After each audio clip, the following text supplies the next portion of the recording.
ममता बनर्जी की बड़ी बड़ी बोली वो आरएसएस और बीजेपी की सरासर एजेंट है। ये आप देख लीजिए, इन लोगों की गुपचुप वाली जो कहानी वो चल रही है, बंगाल में पूरा बंगाल को बर्बाद कर चुकी है। और ये कहीं ना कहीं बीजेपी बोले मोदी और दीदी में फर्क सिर्फ इतना है, मोदी धोती पहनता और दीदी साड़ी पहनती, दोनों का रोल मॉडल एक है। इसलिए ये बिल का वापस होना तय है। अगर हम वापस नहीं करा सके, जनरल डायर के तरह इन्होंने अगर जलियांवाला बाग बनाने का कोशिश किया तो हमारे आने वाली नस्लें इस बिल को बातिल करा करके दम लेंगे। ये केंद्र सरकार होती कौन है इस क्लॉज को एक्ट में डालने वाली? पहला बात। दूसरा बात ये कि 2 नॉन मुस्लिम लोगों को इसमें तैनात किया जाएगा। अगर ऐसा ही बात है तो फिर तिरुपति के तिरुमाला इंडोमेंट एक्ट में, Vaishno Devi shrine endowment act में, Sikh association gurdwara endowment act में, तेलंगाना एसोसिएशन इंडोमेंट एक्ट में जो नॉर्म्स दिए गए हैं, उस नॉर्म्स में क्यों नहीं एक मुसलमान को नॉमिनेटेड मेंबर बनाया जाए? देखिए, ये जो बीजेपी सरकार है ये वैसे ही पूरा भ्रष्टाचार सरकार है। ये मुसलमानों के पीछे जब से आई है सरकार में, तब से पीछे कभी गौ रक्षक के नाम पे, कभी 3 तलाक के नाम पे, और अब जो है वक्फ बिल के नाम पे पास हो जाने से क्या होगा, ये लड़ाई हमारी उस वक्त तक चलेगी जब तक ये बिल को रिजेक्ट नहीं कर दिया जाता। और ये लड़ाई जितने विपक्षी है वो हमारे साथ है, हमारे हिंदू भाई हमारे साथ है, हमारे पंजाबी भाई हमारे साथ है, सब हमारे साथ है। और हम लोग ये मिल के संविधान को बचाने की लड़ाई, ये वक्फ बिल की लड़ाई नहीं है, ये संविधान की लड़ाई है। संविधान को तार-तार किया जा रहा है, हम संविधान को खत्म होने नहीं देंगे और ये लड़ाई लड़ते रहेंगे। बिल्कुल, ये देखिए, आज मुसलमानों का हक छीना जा रहा है, कल सिख का छीना जाएगा, क्रिश्चियन का छीना जाएगा। वक्फ बिल किसी के बाप की प्रॉपर्टी नहीं है, वक्फ बिल मुसलमानों की विरासत है, इसमें सिर्फ और सिर्फ मुसलमानों का हक है। अगर मोदी वक्फ बिल में हिंदू को रख सकता है तो राम मंदिर के ट्रस्ट में मुसलमानों को रखना चाहिए। हम ये लड़ाई लड़ते रहेंगे, आखिरी सांस तक लड़ते रहेंगे। हिंदुस्तान को आजाद कराने की लड़ाई मुसलमानों ने बढ़ चढ़ कर ली थी, ये तो हमारी हक की लड़ाई है। इस लड़ाई को उस वक्त तक लड़ेंगे जब तक बिल वापस नहीं ले लिया जाता। बीजेपी, आरएसएस, ये अपने चाल में जितने भी ये चाल चलते रहे, ये कामयाब नहीं होंगे। एक दिन ऐसा आएगा, ये इनको खत्म, एक चैप्टर पलटने में टाइम नहीं लगता और वो दिन बहुत जल्दी आने वाला है। जो दलाल है, जो आरएसएस के दलाल है, तो जो बीजेपी के दलाल है, वही सब जो सरकार, चाहे नीतीश बोल लीजिए, नायडू बोल लीजिए, या बंगाल की, मुझे तो लगता है कि यहाँ पे भी मिली जुली सरकार चल रही है। बंगाल की भी हालत वही है। आज देखिए बंगाल में, ये हम सेंट्रल कैलकाटा में रहते हैं, कहाँ मुसलमान नेता कहाँ है मौजूद? पहले हम मुसलमान है, फिर कोई नेता और कोई पद पे बैठे हैं, आज कहाँ है मुसलमान, कहाँ खो गए? तो ऐसे मैं आपके चैनल के माध्यम से यही अपील करना चाहूंगी कि हमारे बंगाल के मुसलमान भी अवेयर हो जाए, जो ऐसे नेताओं के पीछे भाग रहे, जो हमारे हक के लिए कभी खड़े नहीं हो सकते। ममता बनर्जी की बड़ी बड़ी बोली वो आरएसएस और बीजेपी की सरासर एजेंट है। ये आप देख लीजिए, इन लोगों की गुपचुप वाली जो कहानी वो चल रही है, बंगाल में पूरा बंगाल को बर्बाद कर चुकी है।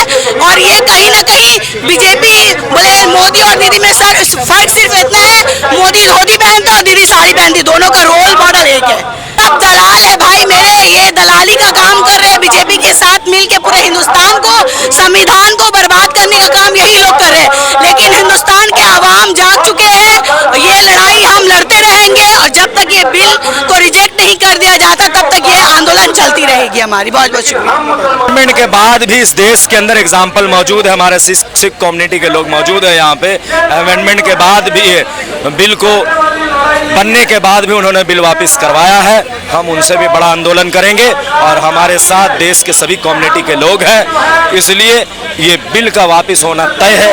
अगर हम वापस नहीं करा सके, जनरल डायर के तरह इन्होंने अगर जलियांवाला बाग बनाने का कोशिश किया तो हमारे आने वाली नस्लें इस बिल को बातिल करा करके दम लेंगे। राजनीति जो अपोजिशन पार्टियां थी और एनडीए के जो सपोर्टर पार्टियां थी, उन सबसे भी हम लोगों ने अनुरोध किया और उन लोगों ने, जो अपोजिशन लीडर थे, उन्होंने 232 वोट डाले और पार्लियामेंट के अंदर मजबूत स्ट्रॉन्ग कंडम किया उन्होंने। सबका हम थैंक्स करते हैं। लेकिन उसके बावजूद भी ये नंबर के बुनियाद पर रात 2 बजे इन्होंने बिल पास कराया। ये इससे पता चलता है इनको कि इसको बिल पास कराने का इतनी जल्दी है ताकि वो ज़मीनों को हमसे ले करके अडानी और अंबानी को दे सके। किसी गरीब मुसलमान हिंदू भाई का भला करने वाला ये नहीं है। किसी भी एक हिंदू भाई का अगर भला होता वो मेरे सामने आए और बताए कि हमारा ये सरकार ने क्या भला किया है। क्लॉज जो पास किया है वो अनकॉन्स्टिट्यूशनल है। देखिए एक बात समझिए, इस देश में एक संविधान है। बाबा साहेब अम्बेडकर ने भारत का खूबसूरत संविधान बनाया। उस संविधान के अंदर समाज के हर किस्म के लोगों को, हर धर्म के लोगों को, हर कास्ट के लोगों को, हर रंग नस्ल के लोगों को अधिकार बराबर का दिया गया है। हर आदमी अपना धार्मिक प्रैक्टिस कर सकता है, हर आदमी प्रचार और प्रसार कर सकता है, हर लोग अपनी अपनी बात को कर सकता है। लेकिन इस बिल के अंदर उन्होंने मुसलमानों के धर्म के अंदर गैर मुस्लिमों को मुदाखलत करने का जो क्लाउज दिया है ये अनकॉन्स्टिट्यूशनल है। इसलिए हम उसके लिए सुप्रीम कोर्ट भी जा रहे हैं और रास्ते पर विरोध कर रहे हैं। कोई मुस्लिम समुदाय नहीं है, पेरोल पे लोग हैं। वो पेरोल पे हैं, पैसे देकर उन्हें बुलाए गए थे। वो कोई मुसलमान नहीं है जो इसका सपोर्ट करेगा, और जो सपोर्ट करेगा वो मुसलमान ही नहीं होगा। क्लियर बात मैं कहना चाहता हूँ। तो जाएंगे, आप देखते रहे, अभी तो शुरुआत है, आगे आगे होता है क्या नहीं मिलेगी। लेकिन हम तो सड़कों पर उतरेंगे। सड़कों पर उतर सुप्रीम कोर्ट पे भी भरोसा नहीं है, इसलिए कि जो वर्डिक्ट आया है बाबरी मस्जिद का, उम्मीद नहीं है, इसीलिए तो हम सड़कों पर उतर रहे हैं। अगर सुप्रीम कोर्ट से भरोसा होता तो पहले हम सुप्रीम कोर्ट जाते। ये लड़ाई हम लड़ते रहेंगे और देश के लिए लड़ेंगे, पीसफुल तरीके से लड़ेंगे, संविधान के दायरे में लड़ेंगे, कानून का एहतराम करते हुए लड़ेंगे। किसी तरह का कोई वायलेशन, किसी तरह का कोई लड़ाई, कोई झगड़ा नहीं होगा। हमारी लड़ाई बीजेपी और आरएसएस से है, हमारी लड़ाई किसी हिंदू भाई से नहीं है। अस्सलाम वालेकुम। झूठ कितना दिन परोसेंगे, कितने दिन परोसेंगे? 200 साल अंग्रेज हुकूमत को उखाड़ फेंका था इसी देशवासियों ने। तो ये कौन से खेत के मूली है? ये अंग्रेजों के दलाल थे और वो लोग दलाल हैं, इस देश का नुकसान पहुंचाया है। कितने लोगों ने उनके कुर्बानियां दी हैं, ये सवाल करें, बताएं वो हमें। कुर्बानियां तो हमारी भी शामिल रही है इस देश में। सवाल करता हूँ, क्या आपको लगता है कि ये असंवैधानिक नहीं है? आप भी भारत के नागरिक हैं, आप भी उसी संविधान के प्रति इस देश में जिंदगी बिताते हैं जिस संविधान को हम लोग पालन करते हैं। चाहे वो अनुच्छेद 12 हो, 13 हो, 14 हो, 15 हो, 17 हो, 18 हो, 19 हो, 24 हो, 25 हो, 26 हो, 27 हो, वो अनुच्छेद हमें व्यक्तिगत तौर पे रिलीजियस प्रैक्टिस का अधिकार देता है। तो आपका ये सवाल, मुझे लगता है मेरे सोच के एतबार से ये सवाल आपका बेबुनियाद है, क्योंकि संवैधानिक तौर पे कॉन्स्टिट्यूशनल राइट्स के अधिकार को अगर देखेंगे तो इसमें लिखे गए, इस एक्ट में लिखे गए तमाम बातें बेबुनियादी हैं। पहली बात मैं बता दूं आपको कि एक मुसलमान को 5 साल से ज़्यादा प्रैक्टिसिंग मुस्लिम होना पड़ेगा। ये जो सवाल है, क्या ये केंद्र सरकार डिसाइड करेगी कि एक व्यक्ति जो मुस्लिम घर में पैदा हुआ है, बाय डिफ़ॉल्ट बाय बर्थ मुसलमान है, वो एक प्रैक्टिसिंग मुस्लिम है या नहीं? क्या एक हिंदू व्यक्ति जो अपने समाज में जन्म लिया है वो प्रैक्टिसिंग हिंदू है कि नहीं? मैं सबके लिए बात कर रहा हूँ। ये केंद्र सरकार होती कौन है इस क्लॉज को एक्ट में डालने वाली? पहला बात। दूसरा बात ये कि 2 नॉन मुस्लिम लोगों को इसमें तैनात किया जाएगा। अगर ऐसा ही बात है तो फिर तिरुपति के तिरुमाला इंडोमेंट एक्ट में, Vaishno Devi shrine endowment act में, Sikh association gurdwara endowment act में, तेलंगाना एसोसिएशन इंडोमेंट एक्ट में जो नॉर्म्स दिए गए हैं, उस नॉर्म्स में क्यों नहीं एक मुसलमान को नॉमिनेटेड मेंबर बनाया जाए? जब आप अपने इंडोमेंट एक्ट में हमारे समाज के, हमारे मजहब के किसी व्यक्ति को आप मेंबर सदस्य नहीं बना सकते हैं, तो आपके जहन में ये कौन सा कीड़ा काटा कि आपको वक्त में 2 गैर मुसलमान लोगों को मेंबर बनाकर उसके हिसाब से वक्फ बोर्ड का काउंसिल या स्टेट वक्फ बोर्ड चलाएगा? तीसरी बात, अगर किसी जमीन को विवाद में पाया जाता है तो उसका फैसला, उसका वेरिफिकेशन कलेक्टर से ऊपर रैंक के व्यक्ति करेंगे। ये कलेक्टर से ऊपर रैंक का व्यक्ति जो होता है वो एक एडमिनिस्ट्रेटिव ऑफिसर होता है जो IAS, कम से कम IAS होगा। तो IAS की चुनाव यूनियन पब्लिक सर्विस कमीशन के थ्रू से होती है, जो केंद्र सरकार के दायरे में आता है, राज्य सरकार के दायरे में नहीं आता।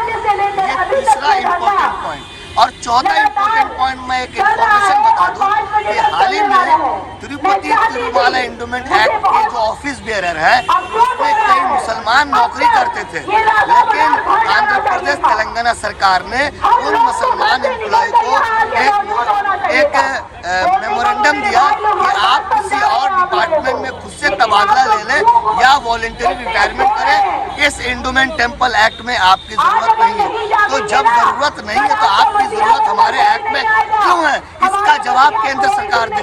रातों रात सदन चला, रातों रात ये एक्ट दोनों सदन में पास किया।